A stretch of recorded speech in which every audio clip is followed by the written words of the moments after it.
இயேசு கிறிஸ்துவின் இனிதான நாமத்தில் இன்றைய ஆவிக்குரிய சிந்தனைக்கு உங்களை அன்புடன் வரவேற்கின்றோம். இப்போதும் ஒரு பாடலுக்கு பின்பு உங்கள் சிந்தையை தெளிவிக்கும் ஆவிக்குரிய செய்தியை கேட்கலாம். பாவ சஞ்சலத்தை நீக்க பிராண ஸ்நேகிதருண்டே, பாவ பாரம் தீர்ந்து போக நீப்பர் பாதம் தஞ்சமே.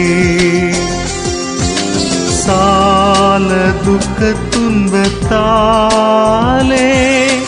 நெஞ்சம் நொந்து சோருங்கா, துன்பம் இன்பமாக மாறும் ஊக்கமான ஜபத்தா. சால துக்க துன்பத்தாலே நெஞ்சம் நொந்து சோருங்கா,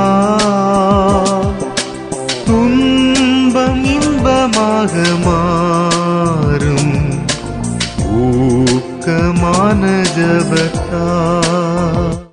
ஆண்டவர் இரட்சகருமாக இயேசுவின் இனிதான நாமத்தினால் உங்களை வாழ்த்துகிறேன். இந்த நாள் நம்முடைய ஆவிக்குரிய சிந்தனைக்காக 1 சாமுவேல் 17 அதிகாரம் 38, 39 வசனங்களை நான் வாசிக்கிறேன். சவுல் தாவீதுக்கு தன் வஸ்திரங்களை உடுத்துவித்து வெண்கலமான ஒரு சீராவை அவன் தலையின் மேல் போட்டு ஒரு கவசத்தையும் அவனுக்கு தரிப்பித்தான். அவனுடைய பட்டயத்தை தாவீது தன் வஸ்திரங்களின் மேல் கட்டிக்கொண்டு அதிலே அவனுக்கு பழக்கம் இல்லாததினால் நடந்து பார்த்தான். அப்பொழுது தாவீது சவுலை நோக்கி, நான் இவைகளை போட்டுக்கொண்டு போகக்கூடாது, இந்த அபியாசம் எனக்கு இல்லை என்று சொல்லி அவைகளை களைந்து போட்டான். யுத்த களம் அது. கோலியாத் என்கிற ஒரு பெலிஸ்தீனை எதிர்த்து நிற்கிறான். அவனை எதிர்க்க யாரால முடியவில்லை. 40 நாட்கள் இந்த பிரச்சனை தொடர்கிறது. சவுல் ராஜாவால முடியல. சவுலோடு உள்ள சேவகர்கள், போர் வீரர்கள், தலைவர்கள் ஒருத்தரால் முடியவில்லை. தாவீது யுத்த களத்திற்கு போகிறான் தன் சகோதரனை சுகம் விசாரிக்க. ஆனால் அந்த இடத்துல கோலியாத்தை பார்த்தவுடன் தாவீதுக்குள்ள ஒரு பெரிய ஒரு வைராக்கியம் வருகிறது. ஏனென்றால் தாவீதுக்குள்ள ஒரு விசேஷமான அபிஷேகம் இருக்கிறது. உடனே சவுல்கிட்ட போய் நான் அவனை எளிதாக ஜெயித்துருவேன்னு சொல்றான். யாருமே இல்லப்பா, நீ எப்படிப்பா ஜெயிப்பா, என்னாலே முடியலையே. இல்ல, நான் அவனை ஜெயிச்சிருவேன்னு சொல்லுகிறார். அதோடு மட்டுமல்ல, சவுல் ராஜா சொல்றான், அவன் இளம் வயதுல இருந்தே யுத்த வீரனுப்பா, பயிற்றுக்கு விட நீ ஆடுமேய்க்கிற பையனாச்ச, அது நான் ஜெயிச்சிருந்தும் தன்னுடைய வஸ்திரங்கள், தன்னுடைய ஆயுதத்தெல்லாம் தாவீதுக்கு கொடுத்து பாக்குறான். அவைகள் ஒன்னும் பழக்கமே கிடையாது. அதை போய் நான் எப்படி பண்றது, அது செட் ஆகாதுன்னு கழட்டி போட்டுட்டு தன்னுடைய தடி, ஆடு மேய்க்கும் போது கொண்டு போற தடியும் கவனையும் ஒரு 5 கல் எடுத்துட்டு போறான். அதுல ஒரே ஒரு கல்லை பயன்படுத்தும் போதே கோலியாத்தை வீழ்த்து விடுகிறான். யோசித்து பாருங்களேன், எந்த ஒரு ஆயத்தம் இல்லாமல் தான் அந்த யுத்த களத்திற்கு தாவீது போகிறான். ஆனால் அந்த நேரத்துல போய் ராஜாட்ட போய் எனக்கு கொஞ்சம் டைம் கொடுங்க, நல்லா ட்ரெயின் பண்ணுங்க, ஒரு நாள் நல்ல யுத்த வீரனா மாறின பிறகு கோலியாத்தை நான் அடிப்பேன்னு சொல்லல. அந்த இடத்திலே ஆண்டவர் தாவீதை பயன்படுத்தினார். இருக்கிற வண்ணமாகவே இருந்து ஆண்டவரை சார்ந்து கொண்டாலே போதும், நம்மை கொண்டு ஆண்டவர் பெரிய காரியங்களை செய்வார். அதுதான் உண்மை. அநேக நேரம் நம்ம யோசிக்கிறோம், நமக்கு தாளந்துகள் இல்லை, திறமைகள் இல்லை, அதிகமா படிக்கல, பழக்கம் இல்லாதது, எனக்கு அனுபவம் இல்லைன்னு சொல்லி நிறைய காரணம் நம்ம பேக் அடிப்போம். அப்படி இல்லை. தேவன் நடத்துவார் என்று சொன்னால், அவருடைய ஆவியானவர் நமக்குள் இருப்பார் என்று சொன்னால், அந்த அபிஷேகத்தினால் நிறைந்திருப்போம் என்று சொன்னால், எந்த இடத்திலும் யாரையும் எந்த விதத்திலும் என் தேவன் பயன்படுத்த முடியும். அதுதான் இந்த இடத்தில் பார்க்க முடிகிறது. ஒரு முறை ஒரு ஊழியர் ஒரு சிறைச்சாலை விசிட் போறாரு. அங்க போய் பார்த்து விசிட் பண்ணி கைதிகளை பார்த்து ஜெபம் பண்றாரு, இயேசுவின் அன்பை பற்றி சொல்றாரு. அதுல ஒரு கைதி மரண தண்டனை கைதி, அவன் விடுதலை ஆவதற்கு வாய்ப்பு கிடையாது. இவருக்கு ஒரு துக்கம், ஏதோ தப்பு பண்ணிட்டான், தண்டனை கிடைச்சிருச்சு, இனி சாக போறான், அங்க மறுமையலாவது ஆண்டோடைய ராஜ்யத்துக்குள்ள பரலோகத்துக்கு போகணுமென்று சொல்லி ஆண்டோடைய அன்பை பற்றி சொல்கிறாரு. அங்க ஒரு வாழ்க்கை இருக்குப்பா, இப்பமாவது நீ மனம் திரும்பு, உன் பாவங்களை அறிக்கையிடு, மன்னிப்பு கேட்ட ஆண்டவரோட ஒப்புரவாயிரு, நீ செய்தது தப்புண்டு நிர்பலம் ஆயிடுச்சு, மன்னிச்சுன்னா ஆண்டோடைய அன்பினால அவன் தன்னை உணர்ந்து கொண்டான், ஆண்டவர்கிட்ட மன்னிப்பு கேட்டு ஒப்புரவாகினான். ஆனாலும் இன்னும் ஆவிக்குரிய வாழ்க்கையில வளரணும், வெளியே வருவதற்கு எனக்கு வாய்ப்பு இல்ல.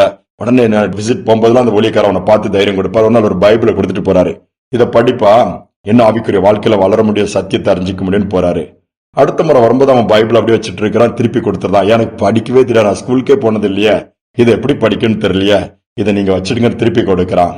இந்த ஊழியக்காருக்கு என்ன செய்யன்னு தெரியல, இவனுக்கு ஆண்டோடைய வார்த்தையை போதிக்கணும், இன்னும் சத்தியத்துக்குள்ள நிற்க வைக்கணும், என்ன செய்யறதுன்னு சொல்லிட்டு உடனே அவன் சொல்றான், வார்த்தைகளே இல்லாத ஒரு பைபிள் எனக்கு கிடைக்குமா, அதை பார்க்கும்போது நான் புரிஞ்சுக்க மாதிரின்ற ஒரு கேள்வி கேட்கிறான். யோசிக்கிறாரு. ஆண்டவர் ஒரு நல்ல ஞானத்தை கொடுக்கிறாரு. இவனை திருப்பி கூட்டிட்டு போய் ஸ்கூலுக்கு சேர்க்க முடியாது, அல்லது டீச்சர்ஸ் அனுப்பி இவனை ட்ரெயின் பண்ண முடியாது, படிப்பை கற்றுக் கொடுக்க முடியாது. அது இயலாத ஒரு காரியம், அவனுக்கு விடுதலையும் கிடைக்காது, மரண தண்டனை கைதி.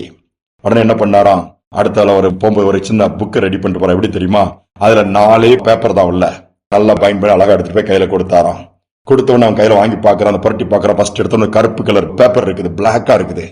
அவன் கேட்கறான், இது என்ன பிளாக் கலரா இருக்குது அப்படிங்கும்போது அவர் சொல்றாரு, ஒரு மனிதன் இயேசுவை ஏற்றுக்கொள்வதற்கு முன்பாக அவன் வாழ்க்கையில மாற்றம் இருக்காது, பாவத்தில் அவன் இருக்கிறதுனால அவன் இருதயம் இப்படி கருப்பா இருக்கும் அப்படின்னு சொல்றாரு. அடுத்தல திருப்புறான், சிவப்பு கலர் ஒரு பேப்பர், ரெட் கலர் அவன் இருக்குது. இது என்னன்னு சொல்லி கேட்கிற போது, இதுதான் இயேசுவின் ரத்தத்தை குறிக்குதுப்பா. இந்த ரத்தம் அந்த கருப்பு கலரான அந்த பாவம் நிறைந்த இருதயத்தை மாத்துது, சுத்திகரிக்குன்னு சொல்றாரு. சரி, 3வது பேப்பரை திருப்பும் போது அது ஒயிட் கலர் பேப்பரா இருக்குது, வெள்ளை கலர். இது என்னன்னு சொல்லி கேட்கும்போது, அந்த கருப்பு கலரா இருக்கிற அந்த இருதயத்தை அந்த சோப்பு கலர் இயேசுவின் ரத்தம் சுத்திகரிக்கும் போது இப்படி வெள்ளையா மாறிடுது அப்படின்றாரு. அந்த இருதயம் பரிசுத்தமா மாறிடுது. அடுத்தல கோல்டன் கலர், அடுத்த பக்கத்திற்கு அது தங்க நிறத்துல ஒரு பேப்பர் இருக்குது. இது என்ன, இம்மைக்கு பிறகு இருக்கலாம், வாழ்க்கை முடிஞ்ச பிறகு பரலோக வாழ்க்கையை காண்பிக்கக்கூடியதப்பா இந்த கலர் அப்படின்னாப்லையா. ஒரே சந்தோஷம் மார்போடு அணைச்சிட்டானா. டெய்லி பாப்பான், பார்க்கும் போதெல்லாம் கருப்பு கலர் அந்த இருதயத்தை ஆண்டவர் ரத்தத்தினால் கழுவி இருக்கிறாரு, இன்னைக்கு பரிசுத்தமா மாத்தி இருக்கிறாரு. ஒருவேளை மரண தண்டனை இந்த உலகத்துல அனுபவிக்கலாம், பெற்றுக்கொள்ளதான் நேரிடும், தப்பிக்க வழியிலானா மரித்த பின்பு அந்த தங்க நிறமான அந்த கோல்டன் கலர் குறிக்கக்கூடிய பரலோக ராஜ்யத்தை நான் அடைய வேண்டும் நம்பிக்கையோட அவன் பேசினானாம். எவ்வளவு உண்மை யோசித்து பாருங்க. இன்னைக்கு ஒருவேளை நீங்க உங்களுக்கு அனுபவம் இல்ல, பயிற்றுவிக்க யாருமே இல்ல, கற்றுக் கொடுக்க யாருமே இல்ல, நான் ஞானம் இல்ல, அல்லது மோசே போல திக்குவாய் மந்தனா உள்ளவன் சொல்றீங்களா, ஆண்டவர் உங்களையும் பயன்படுத்த முடியும், உங்களுக்கும் போதிக்க முடியும், உங்களுக்கு இருக்கிற சூழ்நிலையை மாற்றக்கூடிய கிருபைகளையும் கொடுக்க முடியும். அதை சார்ந்து கொள்வோமா, ஜெபிப்போமா. அன்பின் தகப்பனே, யாரையும் எந்த சூழ்நிலையிலும் எப்படி நீர் பயன்படுத்த வல்லவர் என்பதை நாங்கள் அறிந்து கொள்கிறோம்பா. வார்த்தையின் மூலமாக, வேதத்தின் மூலமாக, வசனத்தின் மூலமாக ஒவ்வொருவரையும் பயன்படுத்தின பாத்திரங்களை, பரிசுத்தவான்களை, முற்பிதாக்களை பார்க்கும் பொழுது எவ்வளவு அற்புதமாய் பயன்படுத்தி இருக்கிறீங்கப்பா. ஆனா அதே தேவன் தான் எங்களையும் நீர் பயன்படுத்த வல்லவரா இருக்கிறேன். இந்த செய்தியை கேட்டுக்கொண்டிருக்கிற ஒவ்வொரு பிள்ளையோட வாழ்க்கையில, நான் பலனற்றவன், ஞானம் கிடையாது, எப்படி நடக்கணும்னு எனக்கு தெரியல, என்ன செய்வேன்னு தெரியலன்னு பயந்து புலம்பிக் கொண்டிருக்கிற பிள்ளைகளை நீங்க நடத்துங்க, நீங்க பயன்படுத்துங்க. ஒரு சிறு தாவீதை வைத்து பெரிய கோலியாத்தை வெளுத்துனீங்கப்பா. யாராலும் முடியாத ஆடு மேய்க்கிற பையனை வச்சு சூழ்நிலையை மாற்றினீங்க, உங்க நாமத்தை உயர்த்தினீங்க.